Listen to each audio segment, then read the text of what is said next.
Shalom semuanya. Gimana kabar kalian pada hari ini? Nah, pada minggu ini kakak akan mengajak kalian untuk memuji Tuhan lagi, untuk mendengarkan firman Tuhan lagi, supaya lebih semangat. Nah, sebelum itu kita akan berdoa dulu, oke? Mari kita satu dalam doa. Tuhan Yesus, kami berterima kasih ya Bapa, karena Engkau masih menyertai kami hingga sampai pada saat ini ya Yesus. Dan sebentar lagi kami akan memulai ibadah online kami. Kiranya Engkau menyertai kami mulai dari awal, pertengahan hingga akhirnya. Dan kiranya apa yang kami dapat pada hari ini dapat menjadi pelita dalam kehidupan kami sehari-hari. Terima kasih ya Yesus. Kami serahkan ibadah online kami hanya di dalam tangan kuasa-Mu. Haleluya, amin. Shalom Hosana Kids, gimana kabarnya? Pastinya luar biasa ya, karena kita diberkati Tuhan dengan luar biasa. Saat ini kita akan mulai ibadah kita akan bersukacita bersama, kita akan menyembah Tuhan, dan terlebih nanti kita akan mendengarkan kebenaran firman Tuhan. Sebelumnya kita akan lihat dulu ya, masih pada ingat semua kan? Ingat dong pastinya. Yuk kita undang bangkit berdiri semuanya. Kita akan lihat dulu ya. Hosana Kids, sehat, ceria, sukacita, berani, tampil beda. Kayaknya kurang semangat ya. Kita ulangi lagi ya. Hosana Kids, sehat, ceria, sukacita, berani, tampil beda. Kayaknya udah pada siap semua nih. Yuk kita akan memuji Tuhan. Kita akan memuji Tuhan biarpun gunung-gunung beranjak.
Memuji Tuhan dan bergerak bagi Tuhan.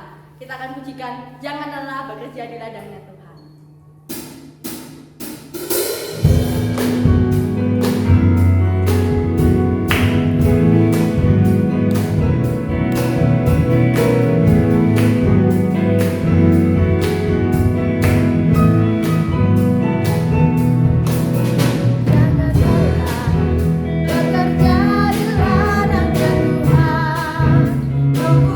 Yang tidak kuasa, yang mengerjakan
udah memuji Tuhan, kita udah bersuka cita bersama bagi Tuhan, dan sekarang kita akan mendengarkan firman Tuhan. Kita ambil sikap yang baik untuk kita datang ke hadirat Tuhan. Bapa, ku datang padamu.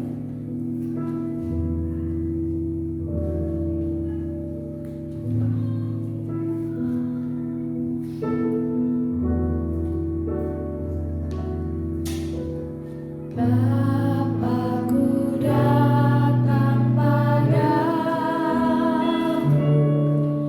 naikkan ucapan syukur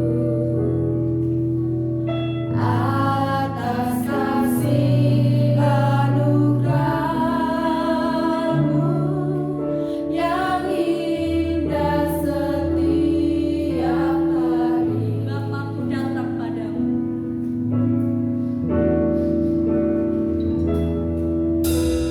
Bapakku datang padamu, naikkan ucapan syukur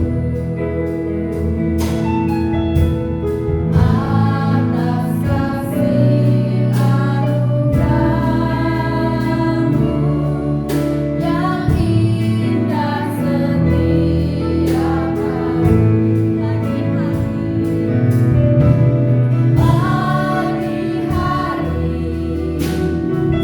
siang hari, sore dan malam hari,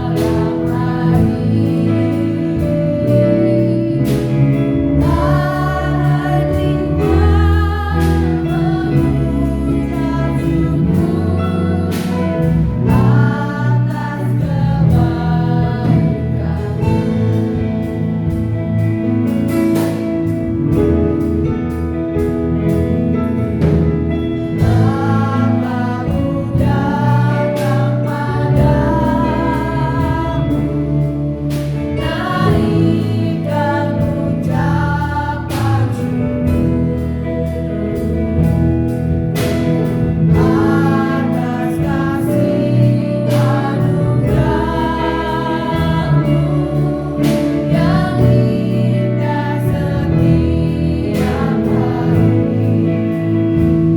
setiap hari, siang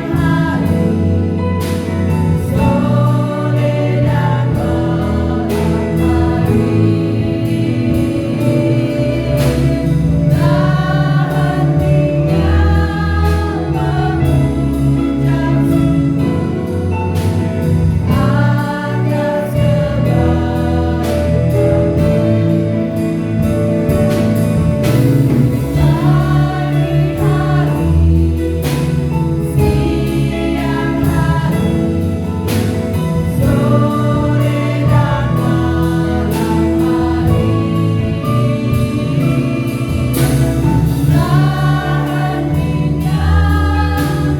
atas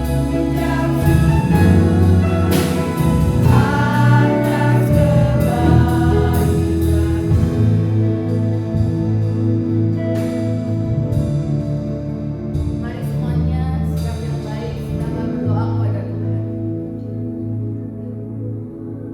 Selamat pagi Bapak, terima kasih untuk berkat yang boleh Tuhan berikan kepada kami. Kami boleh memuji dan memuliakan nama-Mu Bapa. Sebenarnya kami akan mendengarkan sebagian dari firman-Mu yang Engkau berkati setiap kami. Berkati juga Bapak sekolah minggu yang akan membawakannya Bapak, yang Tuhan juga memberkati. Terima kasih banyak Bapak, yang dalam nama Tuhan sekali haleluya, amin.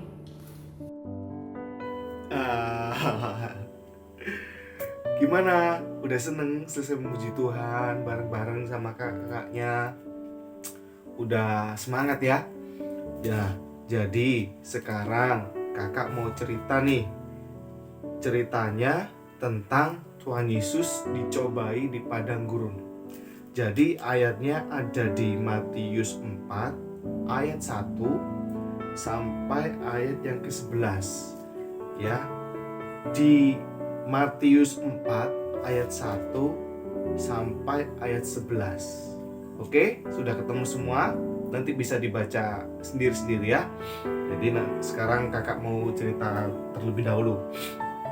Nah, jadi ceritanya setelah Tuhan Yesus dibaptis sama Yohanes, Tuhan Yesus dibawa sama Roh ke padang gurun.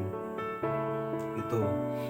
Nah, setelah Tuhan Yesus berpuasa selama 40 hari 40 malam, datang itu si iblisnya. Dia sudah siap-siap untuk mencobai Tuhan Yesus pada waktu itu. Nah, iblisnya bilang seperti ini ke Tuhan Yesus, "Jika engkau anak Allah, perintahkanlah supaya batu-batu ini menjadi roti." Nah, jadi iblis itu mencobai Tuhan, suruh merubah batu yang keras banget batunya, suruh merubahnya menjadi sebuah roti yang sangat lembut, yang sangat empuk. Nah, dari situ Tuhan Yesus langsung menjawab dengan tegas kepada iblis. Tuhan Yesus bilang, "Manusia hidup bukan dari roti saja, tetapi dari setiap firman yang keluar dari mulut Allah." Nah, dari situ sudah mulai emosi nih iblisnya nih. Wah, ternyata Yesus ini nggak gampang digoda.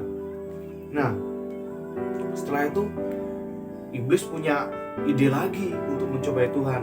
Nah, si iblis ngajak Tuhan nih, diajak Tuhan ke kota suci. Dan setelah itu si iblis bilang ke Tuhan Yesus, bilang kayak gini, "Jika memang engkau anak Allah,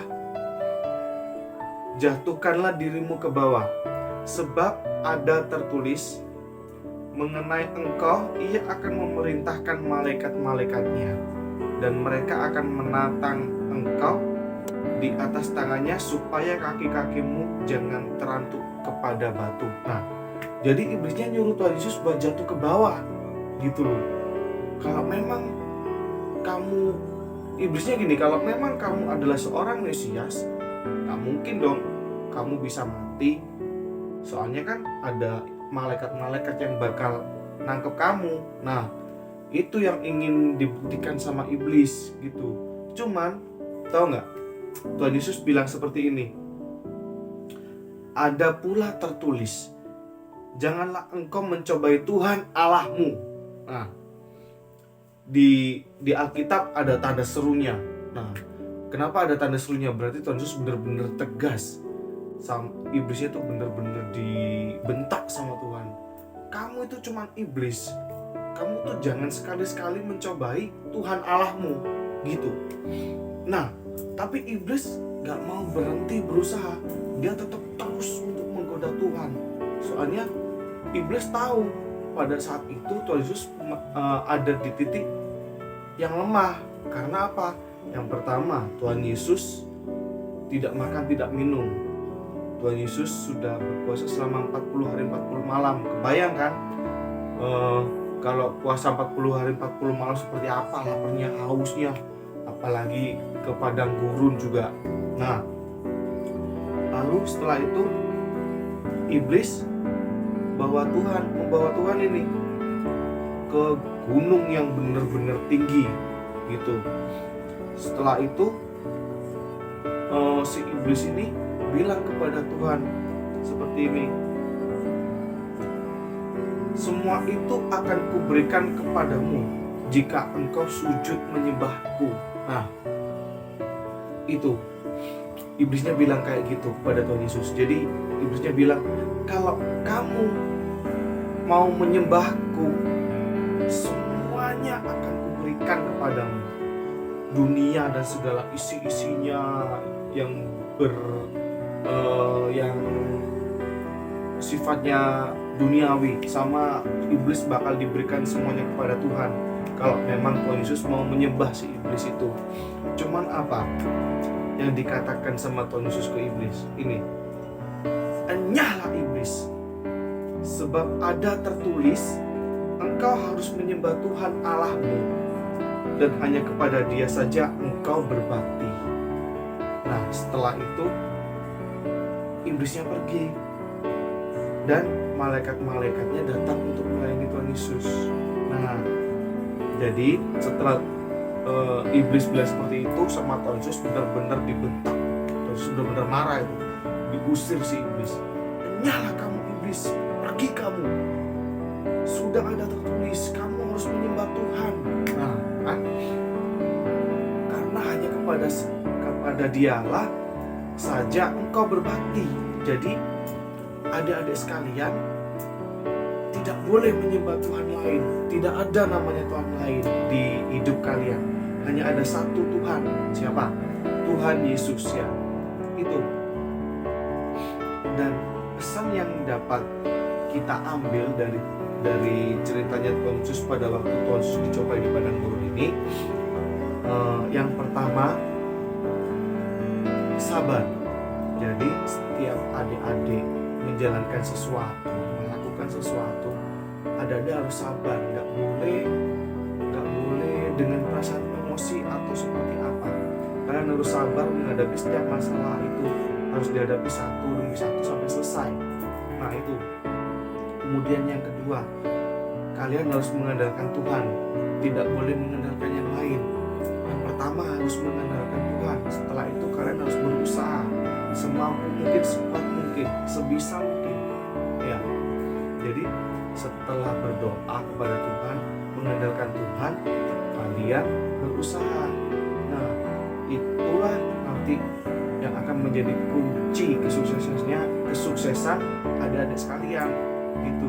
Jadi adik-adik gak gampang terpengaruh sama pengaruh jelek, sama hal-hal yang tidak baik, sama hal-hal yang diakibatkan sama iblis, sama setan gitu. Karena apa? Adik-adik sudah mengandalkan Tuhan di dalam hidup adik-adik sekalian, ya. Jadi yang ketiga, adik-adik harus terus mengandalkan ini, Alkitab sebagai pedoman hidup adik-adik. Soalnya apa? Di dalam Alkitab ini mewakilkan apa yang Tuhan Yesus katakan kepada kita. Selain kita berdoa kepada Tuhan, lalu bagaimana cara kita mengetahui isi hati kita? Nah, kita bisa melihat di dalam Alkitab gitu loh. Kita bisa membaca di dalam Alkitab, di situ ada semuanya tertulis tentang jawaban Tuhan Yesus kepada hidup kita. Kita harus seperti apa, kita harus seperti apa gitu. Jadi adik-adik pada waktu sekolah, apalagi dengan keadaan seperti ini, adik-adik merasa bosan, merasa kesel, terus juga nggak nyaman, tiap hari di rumah, sekolahnya online, lihat HP, ngerjain tugas. Waktu sekolah dulu, sebelum ada pandemi corona, adik-adik pasti senang kok ke sekolah, ketemu teman-teman, bisa main bareng, belajar bareng. Tapi sekarang udah gak bisa lagi. Soalnya apa? Adik-adik harus belajar sendiri di rumah. Terus juga adik-adik gak bakalan bisa belajar sama teman-teman, gak bisa belajar sama teman-teman dengan jumlah yang banyak karena dilarang toh. Jadi adik-adik merasa bosen, terus merasa kesel, jengkel gitu. Nah, pada waktu seperti itu, adik-adik harus berdoa gitu. Berdoa kepada Tuhan Yesus. Tuhan Yesus, tolong saya supaya saya dapat menghadapi masalah ini, dapat menghadapi sekolah online ini dengan hati yang gembira, dengan hati yang senang gitu loh. Jadi setiap hari adik-adik bakalan enak, bakalan nyaman pada waktu sekolah. Walaupun adik-adik gak bisa ketemu teman-teman, tapi adik-adik masih seneng gitu bisa sekolah walaupun online. Nah, ya toh. Terus juga kalian harus terus berdoa kepada Tuhan, nggak boleh putus asa. Sama seperti Tuhan Yesus ini, Tuhan Yesus dicobai berkali-kali tapi Tuhan Yesus nggak pernah putus asa. Ya toh, Tuhan Yesus tetap kepada pendiriannya. Tuhan Yesus nggak mau lengah sama iblis. Sama seperti adik-adik nggak boleh putus asa. Walaupun ada corona seperti ini, berbulan-bulan adik harus di rumah, nggak boleh kemana-mana, nggak boleh putus asa. Harus yakin, harus percaya kepada Tuhan, harus mengimani kalau wabah penyakit ini bentar lagi bakalan hilang. Nah, Kalau sudah hilang, adik-adik bisa sekolah lagi, bisa ketemu sama teman-teman lagi. Nah, itu pesen-pesennya dari kakak untuk adik-adik sekalian. Nah, sekarang ayat hafalannya.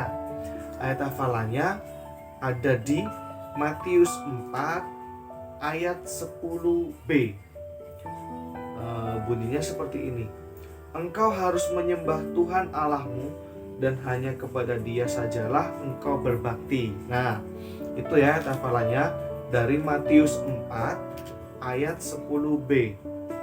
Engkau harus menyembah Tuhan Allahmu dan hanya kepada Dia sajalah engkau berbakti. Nah, itu ya ayat hafalannya. Jadi adik-adik jangan sampai lupa, harus dihafalkan ayat hafalannya.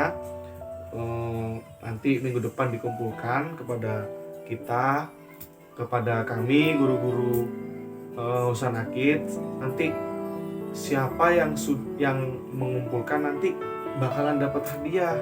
Nanti pada waktu di akhir tahun, pada waktu Natal nanti kalian bakal dapat hadiah. Kalau yang sering absen, bukan yang sering absen, yang sering mengikuti ibadah online, terus nggak pernah telat mengumpulkan tugas hafalan. Nah, itu kalian bakalan dapat hadiah pada waktu nanti Natal, hari Natal nanti di gereja.